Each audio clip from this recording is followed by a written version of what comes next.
So we are on another show of BetterTech, and this is part of BetterTech's AI ML series. There's a lot of hype around AI and AI ML, and we're trying to talk to founders, C-level guys who have done some work in this space. They have come up with some innovative product, and for that, today we have Dan on our show, and we'll try to understand what their product is and how they're looking at this space and stuff of that interest. So welcome on the show, Dan. Yeah, thank you for having me. All right, so we'll kick off by asking you to tell us a little bit about yourself and your startup, and what problem are you trying to solve, and how it's gaining traction, and what product have you built? Yeah, sure. So a bit about my background is I started building technology for drones at a company called Drone Deploy. And at that company, I built an integration market that helped AI companies integrate into drones. And then after that, I decided to start my own company, which was called Labelbox, and it was around managing labels for supervised machine learning, mostly for computer vision. And that company grew to a unicorn status, and there are about 200 people now. And I left that company about a year and a half ago. And just recently in November, I started my most recent company, which is Humata.AI. And what Humata is you can think of it like ChatGPT, but for your files. So you're able to upload all your files into one place, and then you're able to ask questions through them. And the assistant will actually answer the question, but not only that, it will reference you to the places throughout your documents where it found the answer. So you both get an answer, and you're able to see that there's a ground truth behind it. And this problem really started when my co-founder was at Stanford. He was a researcher there, and he had a really hard time keeping up with all of the latest advancements in research. And what he really needed was an AI tool that would help him move through those research papers, learn what he can, ask various questions about them. Which one of these papers talks about this change in glaucoma cells, and then it looks through the paper and it'll find the one, and then it'll give the references back to that paper. So that's a little bit about what Humata is and how it started. Since we've launched in February 2nd, we've gotten over 500,000 users using our product already. We haven't announced it yet, but we have some big news on funding coming up. And it's really an exciting time to be in the AI space, because so much is coming to support people. Yeah. So essentially, what Google did, they took a bunch of files, indexed them, and did a kind of a vector matching cosine search on top of them, so that you can query and find similar documents. And what you have done on top of it, that using AI, you can now summarize and extract more information out of it, summarize it, and also refer to the exact place in the document where these kind of information is. So have I correctly summarized what you have done? Yeah, exactly. That's exactly right. And to put a few more words on it, we have an intelligent agent above the LLM that's finding what to pull into a context prompt. Okay, wonderful. So before we get a deeper dive into what you have built, and I can sense that it could be a very technical discussion, and I'm only technical enough to be dangerous. But how about you give like a 1 minute AI pitch? What really is AI? What really AI 101? What are the various areas of AI, and what and why AI is on the horizon for the last, n number of years? So what's new? Why now? So what's your take on that? And which part of this AI machine learning entire sphere you put your startup into? Yeah, sure. So there's a lot to say there. I think the first thing that I'll say is, when I think high level about kind of what is AI, I basically believe that it's a software architecture that can basically see the patterns in the world, and it can codify them and then it can use those patterns on other types of problems. And within those other types of problems, it's actually solving them in an intelligent way. So it's kind of memorizing the patterns that we've seen, and then it's replaying them in an intelligent way. And I think what we've seen, it's very, I mean, what you have said is to me, it's the definition of a general human intelligence. And we say that AI is, it's AI is far from general intelligence. It's not a general AI, it's very specific. Right. So, I mean, are we seeing right. general AI now? Well, so it all depends on what we define as general AI. But I mean, what the way that I'm seeing it is that it's learning these patterns, and then it's able to replay these patterns in an intelligent way on some new stimulus, which, you know, is similar to the brain, right? And I think that's part of the reason why we view it as intelligence, is because it's similar to how our brains work. Right. But, you know, it like we could get into all the other debates, but I think broadly speaking, like, if we just grant that as a consensus of that's what it is, then I think over time what we've seen is that it's basically gotten better at that. It's just gotten smarter. And because it's gotten so much smarter at learning these patterns and then applying them, it's becoming so ubiquitous in where it can be applied. Is it becoming better as compared to previous decades because more information is now digitized? A lot of information is now available in a digital format that a model can consume. And that is why we can now build larger models with all this larger digitized information as compared to old paper and all that. And that is why, because we can build larger models, we have hardware that can run these larger models, as well as we have the text and learning and digital information that can feed into these larger models, that this AI is now becoming more relevant. Yeah, that's exactly right. So some of the initial algorithms for neural nets started in like the 60s or the 70s, but that research really didn't, because there wasn't much that grew out of it. And the main reason was because we needed to wait until computing got to a later stage. And then once it got to that stage, then all of a sudden, you know, so much flourished out of that. And then there were so many more advancements onto, you know, how to perform all of these computations and, you know, what data to put in. And then we, you know, started to see an even larger rise in the amount of intelligence that we experience from these models. Right. So in terms of Humata, I mean, it is the underlying model. Talk to us a little bit more about the technical details of it. I mean, I see as at one, I mean, so there are, and in a way they are kind of mixed. So there is a natural language processing. I mean, you can process a lot of text, can summarize it. And then there's a whole new stuff around generative AI, where you can create images and et cetera, et cetera. So in a broader strokes, what really Humata is built on, and are the underlying models are yours, or you're building on top of some open models or GPT, and how it's working it out? Or maybe it's, I mean, it's proprietary. Sure. You don't want to. Sure. Well, I can go into a bit of detail. So broadly speaking, when you ask a question against Humata, what it's landing on is it's landing on our intelligence layer. So we have a layer of intelligence that basically figures out, based on what you're asking, how to handle that request. So we basically have an agent that's figuring out what to do. So you say, hey, give me a summary of this. Okay, and it's like, oh, okay, I'll get you a summary. I want to know what happened in chapter 4. Oh, okay, let me go look at that. I want to understand how, you know, something specific, you know, what happened with this character throughout this, you know, series of events, or what is this financial report about? So all these different types of questions need to be handled in different ways. And that's what Humata, that's what we're building. Okay, and it's built on top of GPT or some open models, or you have a large model?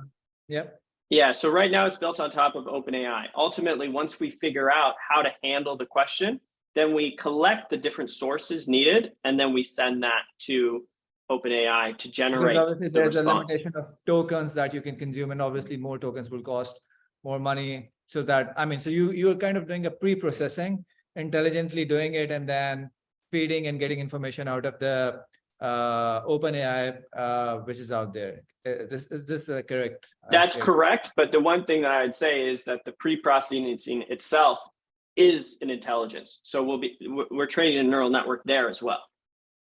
Okay. Okay. Because the agent needs to be intelligent. Right. So yeah, part of it is that I can use Humata on my own knowledge base, which is one of the most. I mean, so I'm a technical guy by my training, but then eventually moved into the sales and all that. And I was actually looking this use case for my sales team that there is a lot of company knowledge base, and when they get onto the sales calls, they typically need to kind of understand what the knowledge base is. And whenever a new guy comes in, it's a Herculean task for them to really go through that. So Humata actually works on my knowledge base. Does it also integrate what is present in my knowledge base to what is present in the world out there? Can I use it in those ways as well? Because, for instance, the initial GPTs that we had, they had data till, let's say, 2021 or 2019. I don't remember exactly. But if I need some current resource, it wasn't giving me that information initially on that.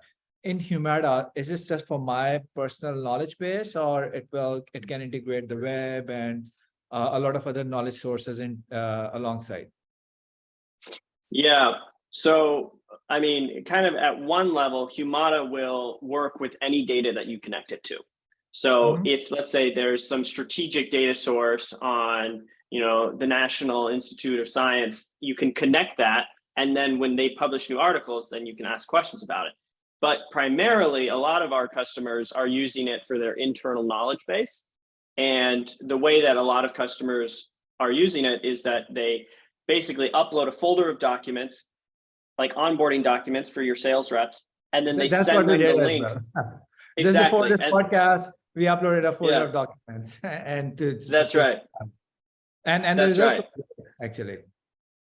Thank you. Yeah, and then you can send that link to any new sales rep, and you can just have them ask questions, and it speeds the whole thing up, and it'll bring them to the exact point in the documents which they're questioning about. Okay. So, I mean, then we understand. So there's a lot of. Do you see there are other similar startups attacking the same problem as what you are attacking? I mean, there's a lot of competition springing up in the market. How you are different, and I mean, what's in at Humata that others don't have? Yeah.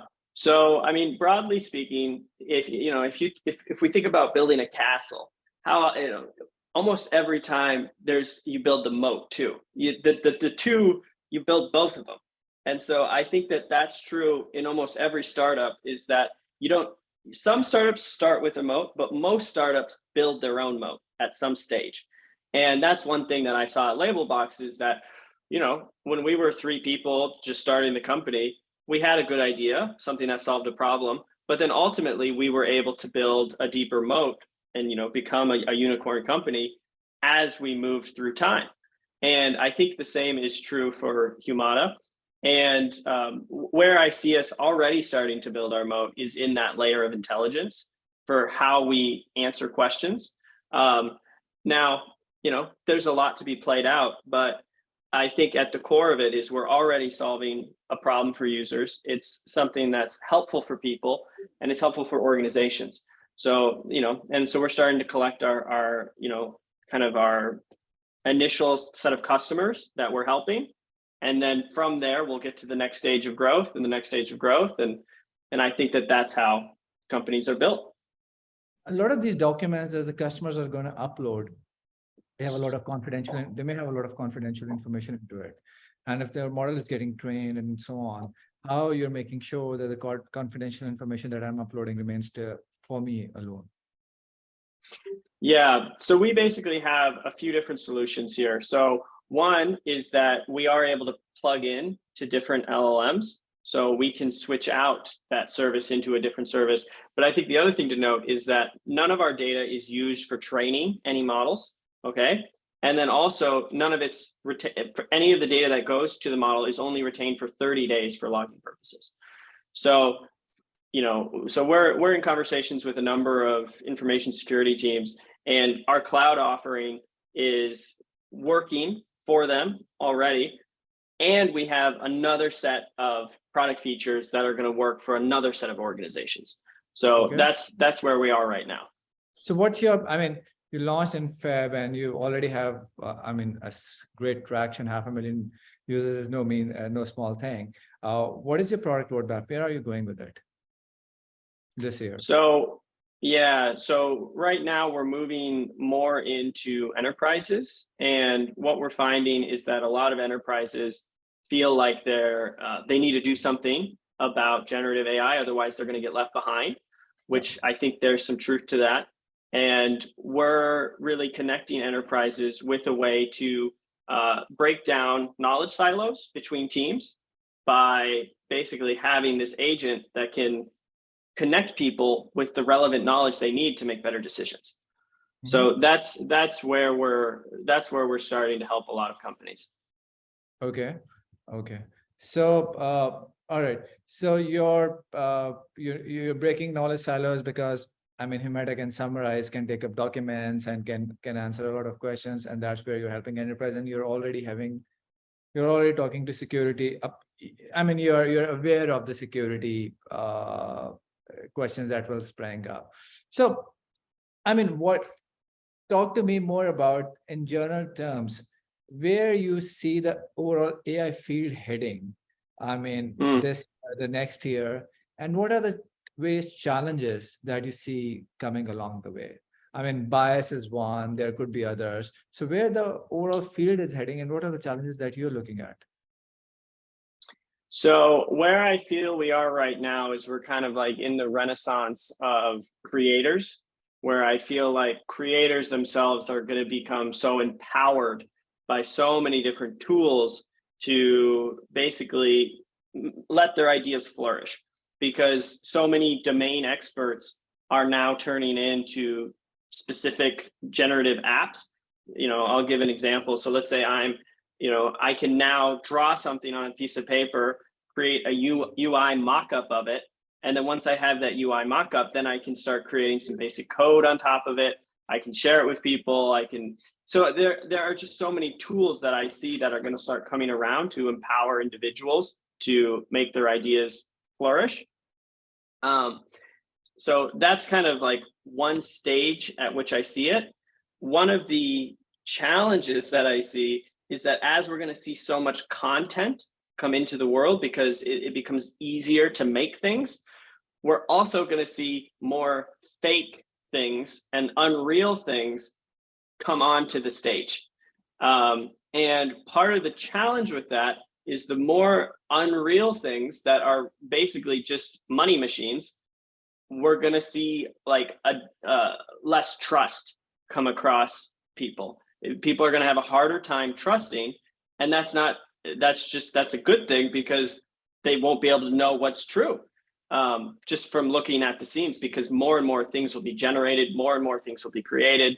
And that poses a big challenge because it can, increase the divisions we see. So fake news was a challenge, and now a generated fake news that can, it's going to be a bigger challenge. Okay. All right. Yeah. But you're right about the renaissance of creators. I feel that the way the robots really sped up the mechanization of the industry, initially it felt that they'll take out a lot of jobs, but eventually humans adapt. I guess the same thing would be with AI, that a lot of creators or content writers at this point in time are afraid of it, but eventually it will help them flourish in different ways. Do you agree with that? Oh, I absolutely agree with that. I think there are going to be so many tools that people will really love that are going to be created from today. So looking at, what you have so far achieved, where you see in terms of the demand of, AI can code, AI cannot draw pictures, AI can do X, Y, Z. Even AI can create videos. So what do you think? The GPT already engineered a new role, which is prompt engineers. I mean, and never, Yeah. yeah, I heard about software engineers, but prompt engineers, I mean, I said, wow, there's someone Yeah. who's going to be a prompt engineer. So what kind of new fields you see flourishing for tech, non-tech, everyone out there? Oh, that's a good question. So, I mean, one of the where my mind initially goes is that I think AI oversight is going to be a big thing of importance, because as AI systems become more and more the decision makers who are, creating car insurance quotes, they're, retailing the value of a house, or they're making different decisions on medications, like all these different things. I think that it's going to be really important for us to have a really holistic view of what's happening, and then to be very adaptive with that view and make decisions around it. So I think that that role of oversight is quite important. So that supervision role is one that I think is going to be critical.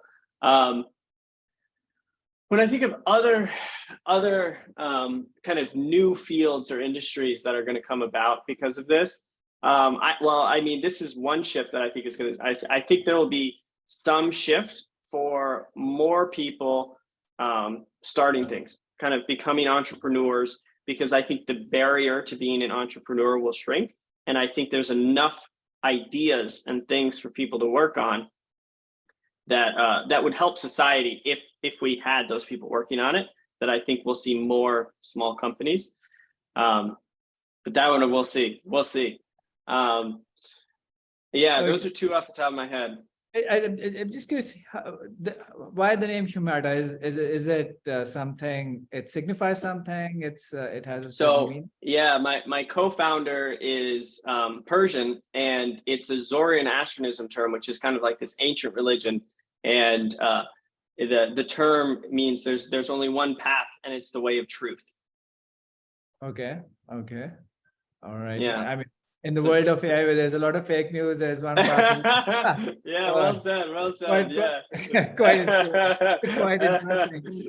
And you're built on top of OpenAI, which means you're using their APIs somewhat. I mean, is Humata itself as a platform, or is it going to be a product? I mean, will I be able to build on top of Humata, or just use it as a product? What's the plan? Yeah, so we'll be releasing APIs, and primarily those APIs they'll be really supporting organizations to integrate with Humata, so that we can basically provide this kind of superpower in a way where knowledge can move so freely. So that's one of the main ways in which we're moving forward. And those APIs could certainly be used for building on top of or integrating with in other ways. Mm-hmm. Oh, wonderful. So Dan, we are like at 20-25 minutes. I feel there's a lot to ask. I mean, because this is such a great field. But I'll leave our rest of the talk for maybe a different episode. But I mean, congratulations with your startup and the initial traction. Thank you. I feel that your product is usable for me right now, which means it's an interesting product to work on, and I'll be a customer for sure. And nice. we'll see awesome. From where we go there. So thank you very much for being on our podcast today. I love talking to you. It's great to know about your product, your future plans. We'll look forward to the big news that you said that you're going to, publish pretty soon. And all the best wishes for the startup. Thank you very much. It was a pleasure being here. I hope you get on another unicorn. You already did it once. Well, I'm working hard. I'm sure. All right then. Yeah. Thank you very much. Thank you. Okay.